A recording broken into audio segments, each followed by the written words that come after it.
Hey, what's up guys? It's Matt with the Movement System. In this video, we're going to talk about how to train your nervous system. Because over the past 10 years, I've trained and tracked performance data on over 1,000 athletes from youth to professional level.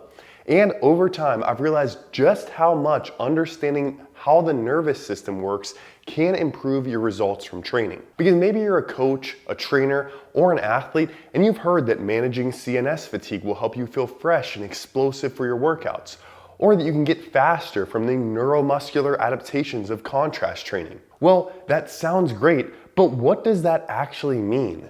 What is CNS fatigue? What are neuromuscular adaptations? How do you train your nervous system?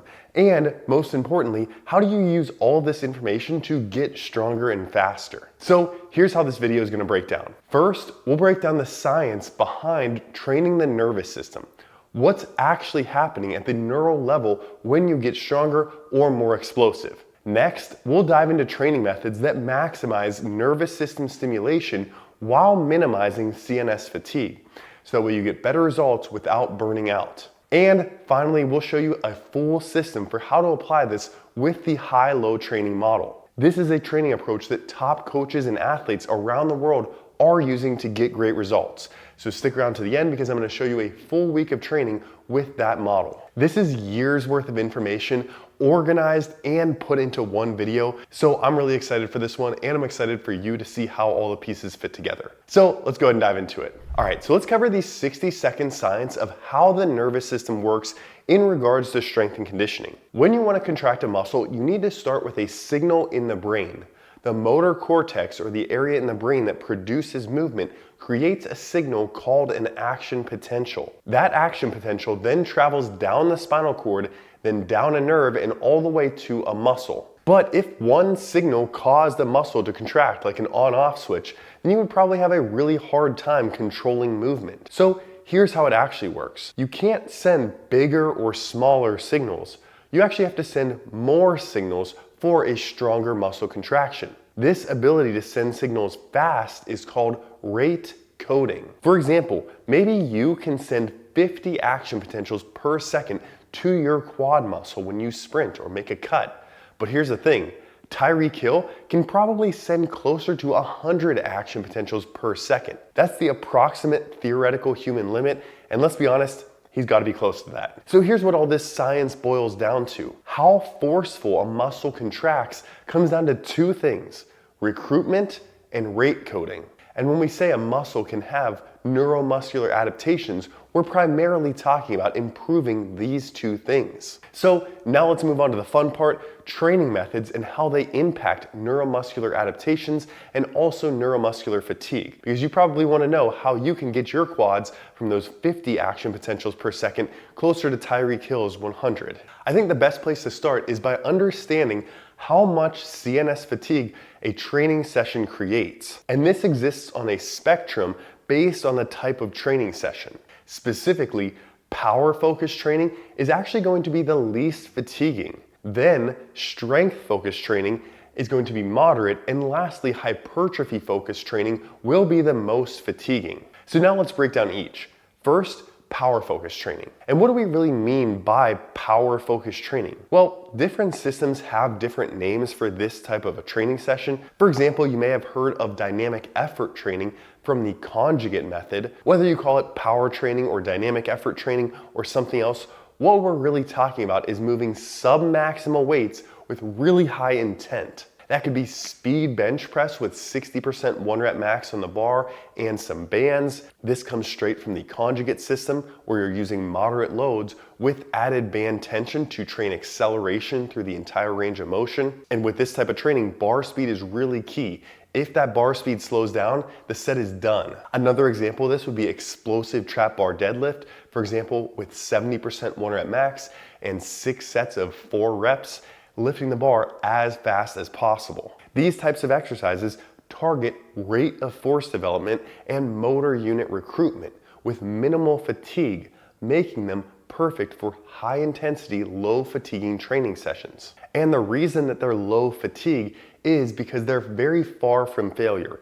Even though you're maximizing the intent and moving the bar as fast as possible, that is some amount of stress, but it's not a lot of fatigue because you're far from failure. You're not pushing to the point where your nervous system has to kind of regulate and reduce force output. And this is actually a really interesting type of training. It originated back in the 50s and 60s, largely from legendary coach Yuri Verkhoshansky. And if you're wondering how much of this power or dynamic effort type training you should be doing, one recommendation comes from this book, Super Training. I'll link it below. One of the recommendations in this book, though, is that work done with sub-maximal weights between 60 and 80% 1 rep max with really high intent should be done at about a 5-to-1 ratio relative to heavy loads greater than 80% 1 rep max, moving relatively slower. Said another way, for every 5 sets of fast, explosive, dynamic effort type lifting you're doing, you're gonna do 1 set of heavy, slower grinding reps. Now that's just one example, really placing an emphasis on that sub-maximal power-based loading. Based on your own goals, you can establish your own ratio between fast dynamic work and heavy strength work. Also, if you appreciate all the research that goes into these videos, do me a quick favor and hit the like button. It really helps our channel grow and helps us make better videos. Also, make sure you subscribe and turn on notifications so that way you don't miss any new uploads when we post a new video. And then lastly, if you haven't already, make sure you join our Friday 4 email list. Every Friday, we send out 4 strength conditioning training tips. A lot of coaches find it really helpful, and chances are you would too. It's free, and I'll leave a link in the description below. Okay, so anyway, emphasizing this power-based training for athletes should make sense when we think about the physiology, since this type of training is driving neuromuscular adaptations, improving both recruitment and rate coding. Said another way, when you or your athletes are lifting the trap bar as fast as possible or bench pressing with high intent against band resistance, your body is learning to send action potentials down to the muscles more quickly, helping you get stronger and faster. Overall, power or dynamic effort-based training involves moving a sub-maximal weight with really high intent, and the set is typically cut off or ended when the bar starts to slow down. Specifically, I use a 10 to 15% velocity loss cutoff here that helps me quantify the fatigue associated with the set. We'll see with strength and hypertrophy training how, by contrast, going to 20% or 30% or more velocity loss provides a different stimulus to build more muscle mass, but at the expense of higher fatigue. And in case you're curious, I use the Vitruve velocity-based training device to specifically measure this velocity loss. You can still do this type of training with no device, but you're just gonna go off of when you see the bar slow down, whereas having a device to measure it helps you be a little bit more precise and also track your progress each training session. It also gives your athletes an external target. When you say to move the bar as fast as possible, it gives them that bar speed to see, which can help them give a little bit more effort. I'll leave an affiliate link in the description below if you want to check it out. You can use code MOVEMENT for 10% off. Okay, now let's move on to strength training. This one is in the middle of the spectrum, creating moderate CNS stress. So what exactly is strength training? Strength training involves high loads and moderate loss of bar speed. For example, a trap bar deadlift at 90% 1 rep max for 4 sets of 3. Even though you're still trying to lift the bar as fast as possible, it's so heavy that it's going to move relatively slower. With strength, we're typically not going all the way to failure. Instead, we're prioritizing a few quality sets with high load and plenty of rest in between. And then throughout the month, maybe we're taking 1 or 2 plus sets all the way to failure. This type of training typically involves 15 to 25% velocity loss for exercises like weighted pull-ups, squats, deadlifts, bench press, and other big compound movements. Overall, max strength work involves heavy loads and low to moderate volume with moderate CNS fatigue. And this is also a good time to mention that whenever I say CNS fatigue, there are actually a few ways that you can objectively measure this reliably. Some would include a daily vertical jump assessment. If you see that your athlete's counter movement jump is 10% below their baseline, it's an indication that they could be experiencing higher CNS fatigue. If you don't have force plates or a laser timing device to measure this quickly and reliably each day, then what you could do instead is a grip strength test. Same thing, test a few times to establish a baseline, and then if you see a 10% dip below that baseline, that could be an indicator of some CNS fatigue. And then lastly, if you do have any sort of smart tech devices like a Whoop or ideally a chest strap, you could actually measure heart rate variability, and that is also a good indicator of CNS fatigue. And that one's actually really sensitive to things like alcohol consumption, lack of sleep, and daily stress. And it's a good way for athletes or yourself to see how these other lifestyle factors are impacting your CNS and your readiness to train. So the basis for me saying that strength training tends to produce more CNS fatigue than power-based training is that those metrics would tend to be impacted more from a heavy strength session than from a power session. Okay, and now let's move on to our last resistance training method, the one that creates the most CNS fatigue, and that is hypertrophy training. This involves relatively heavy loads taken close to failure. Basically, the submaximal fast power-based training that we talked about doesn't produce a lot of muscle hypertrophy. For hypertrophy to be effective, we need to actually push closer to failure and grind through some really tough reps. If you do that, you can create a hypertrophy stimulus and grow. And this is important for athletes who need to build size and compete at the next level in their sport. We often prioritize this in the off season. However, we do need to consider how fatiguing this can be. Specifically, studies show us that this can cause a significant decrease in vertical jump for up to 3 or 4 days. I'll link to this research and other research that I did for this video in the description below for anyone who wants to check it out, but we're not going to go into detail on any one study too much. Overall, for hypertrophy training, if you're doing this off season and building muscle, that's fine because you can handle more fatigue. But if you're doing this right before a big game, that might cause the athlete to miss a few rebounds or just feel like they don't have their legs under them. This is why it's really important for a strength conditioning coach or a trainer to understand neuromuscular adaptations and fatigue and build the training program that provides the athletes what they need at the right time to peak their performance and also get better from year to year. So with hypertrophy training, we're pushing closer to failure. We're gonna see the bar slow down significantly around 30-35%. This is a great stimulus for building muscle, but it is gonna be fatiguing, so it just needs to be programmed at the right time. All right, next we wanna cover conditioning methods, and I'm gonna make this one quick and not go into nearly as much detail. But just know this, conditioning methods also have a spectrum from low CNS stress to high CNS stress. Specifically, aerobic or below threshold conditioning like zone 2 easy runs are very low CNS stress. Threshold training like 5 to 20 minute efforts at a challenging pace near your lactate threshold is considered more moderate CNS stress, and interval training at higher intensity for shorter durations such as 30 to 90 second hard efforts are higher CNS stress. This should make sense. Low intensity aerobic work is easy to recover from, and it can actually produce a parasympathetic recovery stimulus to the CNS. By contrast, high intensity intervals are going to stimulate a release of catecholamines like adrenaline and norepinephrine and increase sympathetic nervous system activation. This places much higher drive on the central nervous system and neuromuscular coordination. This leads to greater central nervous system fatigue, especially if it's combined with hypertrophy training or with other life stressors. So overall with conditioning, the way to keep this simple, the more time spent over your lactate threshold, the more fatiguing and hard this is going to be on your CNS. Okay, so knowing this, we can now finally move into part 3, which is understanding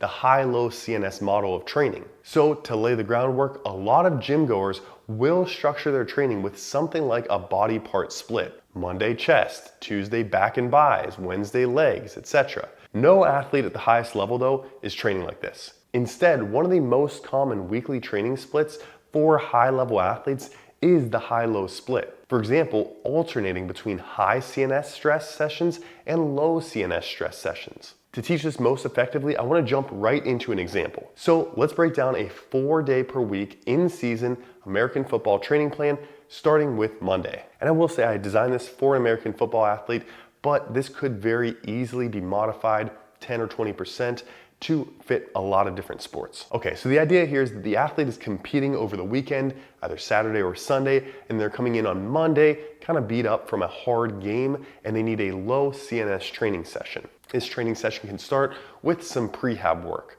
You might see controlled articular rotations at the hip or at the shoulder. You might see some rotator cuff strengthening, some Y raises, some ankle rockers, some hamstring bridges, and other basic prehab exercises to keep the athlete healthy and ready to go. These are all done pretty typically at something like 2 sets of 15 or for about 30 seconds if it's a hold exercise. From there, we can move into a plyo push-up. If we were doing a heavy barbell bench press, close to failure. That would be very CNS taxing, probably not appropriate for this low CNS session, but 3 sets of 6 of an explosive plyo push-up works really well in this low CNS session. From there, we're gonna move on to an overcoming isometric mid-thigh pull. We're gonna do 3 sets on, 30 seconds rest, and we're gonna do that 10 times. A lot of times in a team setting, we wanna do this kind of back and forth between 2 or 3 athletes on one rack. 3 seconds hard pull on the whistle, wait 10 seconds, whistle goes off again, athletes are rotating, you get the idea. Now this one is low CNS because we're only pulling for 3 seconds. You actually can produce maximum force in an isometric for about 10 seconds.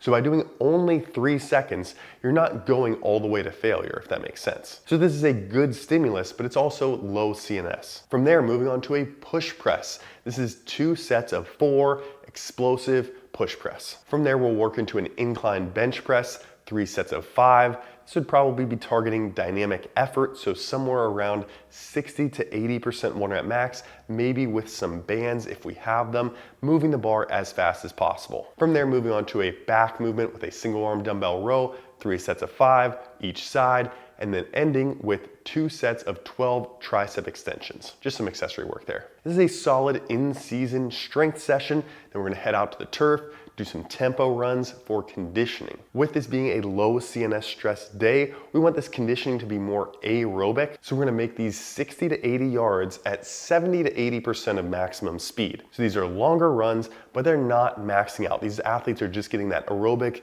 more recovery-based stimulus here. We can do about 10 to 12 sets of these tempo runs with a decent amount of rest in between, maybe around 2 to 4 minutes. So overall, this is a low CNS training session. The conditioning work is more aerobic, so it's gonna be on the lower CNS stress side. There's prehab work, there's an upper body emphasis, which is gonna be less CNS demand than lower body training. And generally the work is sub-maximal power-based training. So this is still a hard training session, we should still be pushing it, but the demand of this training session isn't gonna be quite as taxing, and it's gonna allow for some recovery after a hard game, and also get the athlete ready for a higher CNS day, which is coming on Tuesday. All right, and here's what our high CNS session is gonna look like. We're gonna start with a dynamic warm-up, your typical hip mobility work, and then we're gonna move into some strides. 20, 40, 60, 80, building some speed throughout each one, getting fully warmed up here. From there, we're gonna move into our true max speed work. For this one, we're gonna do 10 sets of 10 yards incline sprints. So ideally, we wanna find a hill that can provide some extra resistance, and then we're gonna sprint up it really hard for just 10 yards. We're gonna do this on 2 minutes rest, 10 times. From there, we're gonna move on to some true max speed sprints on flat ground. We're gonna do 4 sets of 20 yards. Generally, a good speed target is between 300 and 600 yards per training session for a field sport athlete. So that's kind of what we targeted here, maybe a little bit on the lower end, with a lot of this being more acceleration focused for a football player. Of course, this is kind of a general example, but you can make this position specific or sport specific to a different sport, however you'd like to. All right, but after our speed work, we're gonna move into split jumps. For this one, I just like to go 4 sets of 10 seconds, focusing on being explosive and then landing into a full split position here. From there, moving into some hurdle hops, we're gonna go 3 sets of 6 explosive hurdle hops. After that, I like moving on to a safety bar box squat. We wanna go really heavy for this, 85% 1 rep max, for 3 sets of 4. This is still gonna be fairly low volume because we are in season, but a little bit on the heavier side here at 85% 1 rep max. From there, moving on to explosive step ups, I like 2 sets of 6 here, glute hand developer to get some posterior chain work, 3 sets of 8, and then I'm gonna work on some core work with hanging leg raises, 3 sets of 10. Of course, you can add more or less depending on the level of your athlete, but overall, this is characteristic of a high CNS training session. That's because we're gonna have max speed exposure, which is 100% effort, high CNS demand. We're gonna have some plyometric work, and we're gonna have strength power work, a little bit heavier loads, bigger compound lower body dynamic effort lifts, a little bit on the higher CNS demand side. Now throughout the year, you might see an even higher CNS demand session, especially off season with hypertrophy based training and higher volume. But think of high and low CNS as relative and try to make it appropriate for the phase of training that you're in. Of course, you can modify this to your own sport and your own needs. A soccer player may take this high-low approach in the preseason, alternating between a low CNS skill training and aerobic conditioning session and a high CNS speed, plyometric, and strength training session. This model has helped countless coaches and athletes from amateurs to the highest level of performance manage CNS stress and consistently improve performance. Overall, I hope that having learned a little bit about it, you can now go on to adapt this model to your athlete's individual needs. Thanks so much for watching, guys. If you want to learn everything that I know about program design and earn CEUs toward maintaining your CSCS, then check out our full course, Program Design 101. I'll leave a link in the description below. Thanks so much for watching, guys, and I'll catch you in the next one. Take care.